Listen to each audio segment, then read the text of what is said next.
2014 का वक्त ऐसा था जब भारत के लोग करप्शन और कांग्रेस सरकार के इतने सालों के राज से परेशान हो गए थे और अब उनको कोई ना कोई नई सरकार चाहिए थी। उस वक्त लोगों को बस एक ही आस दिख रही थी और वो थी भारतीय जनता पार्टी और प्रधानमंत्री के रूप में खड़े नरेंद्र मोदी।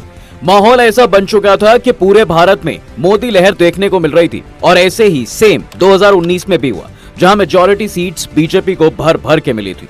आर्टिकल 370, राम मंदिर, 5th largest economy, surgical strike, G20 summit और ऐसे ही कई बड़े चेंजेस भारत में देखने को मिले इस बीजेपी सरकार के अंडर, जिसकी वजह से पूरे विश्व में भारत का आज डंका बजता हुआ दिख रहा है। तो बीजेपी सबसे पहले क्या बदलाव लाएगी अगर 2024 का इलेक्शन वो जीत जाती है? क्या जो वादे उसने अपने मैनिफेस्टो में लिखे हैं वो पूरे होंगे? क्या भारत सच में विश्व गुरु बन पाएगा? चलिए जानते हैं। देखिए, you can love BJP, you can hate BJP, but you can't ignore BJP. ये लाइन आज बीजेपी पर इतनी फिट बैठती है कि बूढ़े तो बूढ़े क्या, 18 साल के न्यू वोटर्स भी बीजेपी पर अपना दावा खेलने को तैयार हैं और इसलिए ही आज ये इतने बड़े वोटर ग्रुप के दिल तक पहुंच पाई है। इसके कई रीजंस हैं और एक्सपर्ट्स की माने तो कहीं ना कहीं इसके जड़ें उसके काम से जुड़ी हुई हैं। अगर बीजेपी की माने तो खुद 5 फरवरी 2024 में लोकसभा में खड़े होकर पीएम मोदी ने कहा था कि हमारा तीसरा कार्यकाल अगले 1000 सालों के लिए मजबूत नींव रखने का काम करेगा।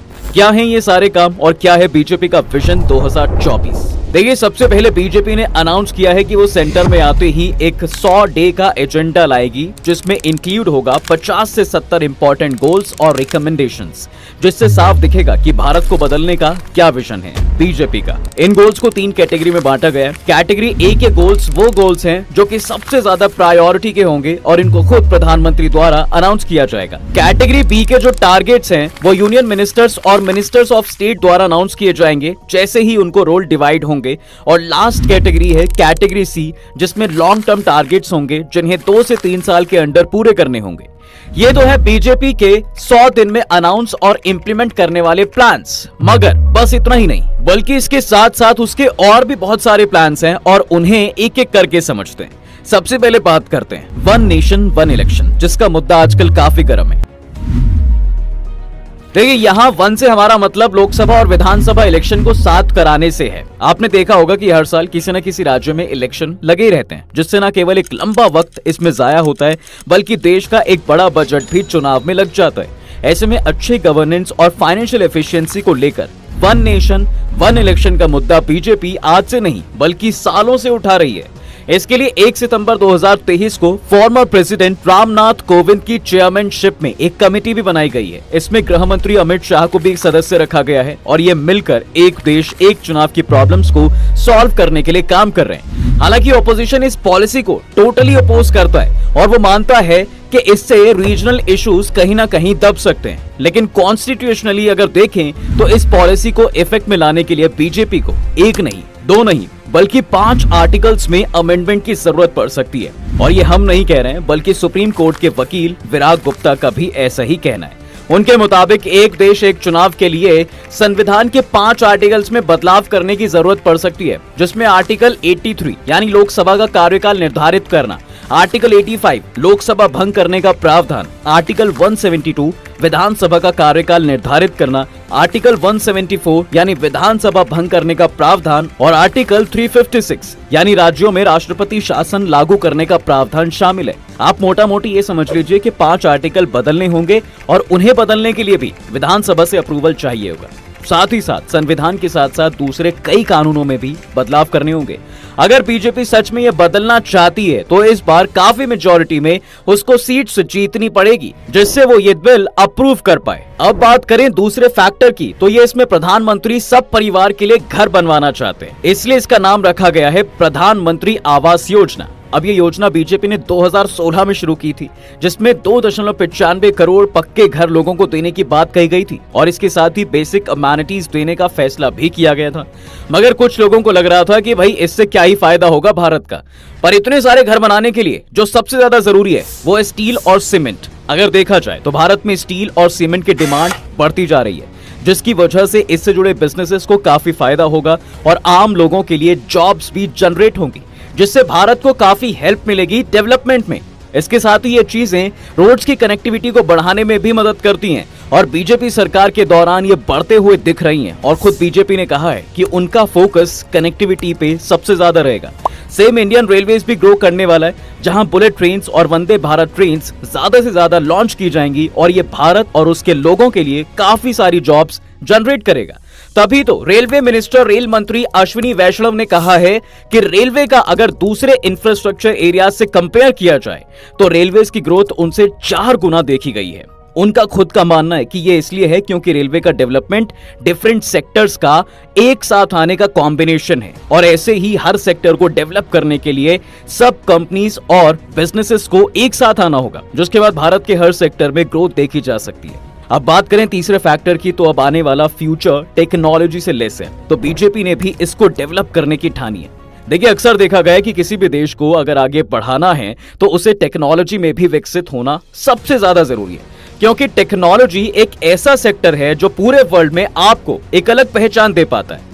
इकोनॉमिक ग्रोथ के लिए न्यू एज टेक्नोलॉजी पर सवार होने का मोदी का एजेंडा सेमीकंडक्टर इंडस्ट्री को दिए जा रहे बड़े प्रोत्साहन से स्पष्ट है, जो मैन्युफैक्चरर्स को भारत में प्लांट सेटअप करने के लिए प्रोत्साहित कर रहा है। पीएम मोदी ने हाल ही में गुजरात के धोलेरा और सनंद और असम के मोरीगांव में 3 मैन्युफैक्चरिंग प्लांट्स का फाउंडेशन रखा था।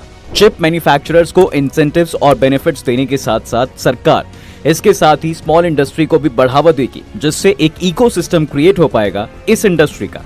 स्पेस इंडस्ट्री में भी इसी तरह के जोर की उम्मीद की जा रही है, जो पहले से ही फास्ट ग्रोइंग इंडस्ट्री तो बनती जा रही है। इनोवेशन पर चलने वाले स्मॉल स्टार्टअप्स को इस एरिया में बेनिफिट्स दिए जाएंगे। इसके साथ ही दूसरे न्यू एज टेक सेक्टर्स जैसे कि आर्टिफिशियल इंटेलिजेंस, एआई और इलेक्ट्रिक व्हीकल्स की इंडस्ट्री को भी ज्यादा बेनिफिट्स देने की उम्मीद है। हाल ही में एआई को डेवलप करने की दिशा में जोर देते हुए कैबिनेट ने देश के एआई इंडस्ट्री के लिए फंडिंग दी है, जिसमें स्टार्टअप को पैसा देना और टॉप टैलेंट को ढूंढना ये सब शामिल है। इसके साथ ही सरकार ने एक मेगा कंप्यूटिंग फैसिलिटी की बात की है, जिसमें सरकार का प्लान है कि वो एआई कंप्यूटिंग इंफ्रास्ट्रक्चर बनाएगी और 10,000 और मोर ग्राफिक्स प्रोसेसिंग यूनिट्स जीपीयूज इसके साथ बनाए जाएंगे, जिसमें पब्लिक प्राइवेट पार्टनरशिप्स की भागीदारी होगी। अब चौथा जो प्रोग्रेस देखने को मिल सकती है वो है मेक इन इंडिया इनिशिएटिव, जिसके तहत मोदी सरकार देश में ही काफी सारी चीजें भारत में मैन्युफैक्चर करने पर जोर डालती आई है। देखिए, मेक इन इंडिया मोदी की गवर्नमेंट का सबसे बड़ा इकोनॉमिक प्रोजेक्ट रहा है और इसको काफी ज्यादा प्रमोट भी किया जा रहा है,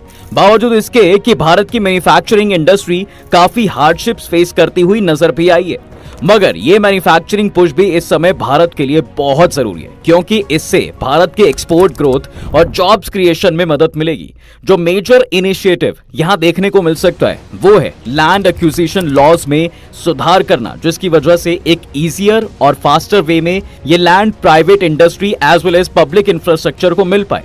सेम ही ये लेबर लॉज के साथ भी होगा, जो पास तो कर दिए गए हैं मगर अभी तक इंप्लीमेंट नहीं हो पाए हैं और इनको जल्द ही सरकार पास करवाएगी, ताकि ज्यादा से ज्यादा इंडस्ट्रीज के लिए लेबर्स को हायर करना इजियर हो सके और इससे ज्यादा जॉब्स देखने को मिलेंगी। पांचवा जो चेंज देखने को मिलेगा वो है सिटीजनशिप अमेंडमेंट बिल और यूनिफॉर्म सिविल कोड का देश भर में अप्लाई होना। जहां एनआरसी को लेकर बीजेपी इस चुनाव में चुप सी दिखी, वहीं सीएए और यूसीसी को लागू करना उनके मैनिफेस्टो प्रॉमिस में भी देखा गया। बीजेपी का कहना है कि अगर वो ये इलेक्शन जीतेंगे तो देश भर में सीएए और यूसीसी लागू करवा के रहेंगे।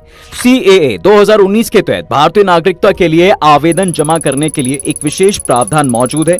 ये विशेष रूप से उन व्यक्तियों के लिए है जो 31 दिसंबर 2014 को या उससे पहले भारत में आए थे और पाकिस्तान या अफगानिस्तान या बांग्लादेश से हिंदू या सिख या बौद्ध या जैन या पारसी या ईसाई समुदाय से संबंधित थे। और वहीं यूसीसी ऐसा बिल है जिससे सामाजिक मामलों से संबंधित कानून जैसे कि विवाह, तलाक, विरासत व बच्चा गोद लेना, ये सब हर धर्म में एक ही तरह से लागू होंगे। हालांकि ऑपोजिशन ने इसे ना लागू करने का फैसला किया है और रीजनल पार्टीज ने भी इसे अपनी स्टेट में लागू करने से मना कर दिया है। अब देखना यह है कि क्या बीजेपी सच में पूरे देश में ये लागू कर पाएगी। आइए अब लास्ट बात करते हैं एक ऐसी चीज की जिसकी श्योरिटी तो नहीं है कि बीजेपी ये करेगी या नहीं, मगर इस बार ये सुनने को मिल रहा है कि सेंटर में आते ही बीजेपी स्टेट की पावर को कम कर देगी।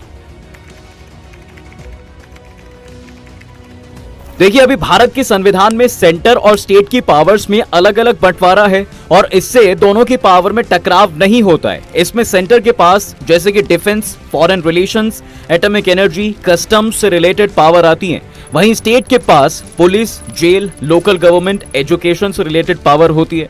कुल मिलाकर इन एरियाज में ये डिसीजंस लेने के इंडिपेंडेंट होते हैं और इसके लिए उन्हें सरकार की मर्जी की जरूरत नहीं होती। लेकिन हाल ही के दिनों में देखें तो सेंट्रल गवर्नमेंट और स्टेट गवर्नमेंट के बीच एक पावर को लेकर खींचतान देखने को मिल रही है, खासकर उन स्टेट में जहां ऑपोजिशन पार्टीज पावर में है। इसका सबसे बड़ा एग्जाम्पल हम दिल्ली को कह सकते हैं, जहां आम आदमी पार्टी की सरकार है और मोदी सरकार के बीच किस हद तक ब्लेम गेम चलता है ये किसी से छिपा नहीं है। ऐसे में अंदाजा लगाया जा रहा है कि बीजेपी को फुल मेजॉरिटी इसलिए भी चाहिए ताकि वो पावर को अपने ढंग से बांट सके। अगर ऐसा होता है तो कॉन्स्टिट्यूशनल अमेंडमेंट के जरिए बीजेपी को अधिकार मिल जाएगा कि वो केंद्र और राज्य की शक्तियों को एक नए सिरे से बांट सके। ऐसे में ऐसा भी हो सकता है कि इसके तहत ज्यादा पावर सेंटर के हाथों में दे दी जाए ताकि ओपोजिशन पार्टीज के स्टेट में जीतने के बाद भी ज्यादा पावर सेंटर के हाथों में ही बनी रहे। इसी को लेकर ऑपोजिशन विरोध कर रही है, लेकिन कॉन्स्टिट्यूशनली ऐसा किया जा सकता है। अब ये तो थे कुछ इंपॉर्टेंट चेंजेस जो पूरे भारत में देखने को मिल सकते हैं। इसके अलावा और भी बहुत से चेंजेस भारत में देखने को मिलेंगे अगर बीजेपी जीत जाती है। उनमें से कुछ है, मुद्रा लोन की सीमा मौजूदा 10 लाख रुपए से बढ़ाकर 20 लाख रुपए की जाएगी। ज्यादा से ज्यादा IIT, IIM, एम्स और ऐसे अन्य संस्थान शुरू करे जाएंगे। और make Bharat third largest economy. अब इलेक्शन रिजल्ट ही बताएगा भारत बदलाव की तरफ जाएगा या सरकार ही बदल दे। मगर इस पर आपकी क्या राय है? क्या बीजेपी का पूर्ण बहुमत से जीतना तय है और क्या ये रियलिटी में चेंजेस आपको देखने को मिलेंगे? अपनी राय कमेंट सेक्शन में लिखना ना भूलें। तब तक के लिए हम आपसे विदा लेते हैं। जल्द हाजिर होंगे एक नए इंटरेस्टिंग टॉपिक के साथ। अगर ये वीडियो पसंद आया तो इसे अपने दोस्तों के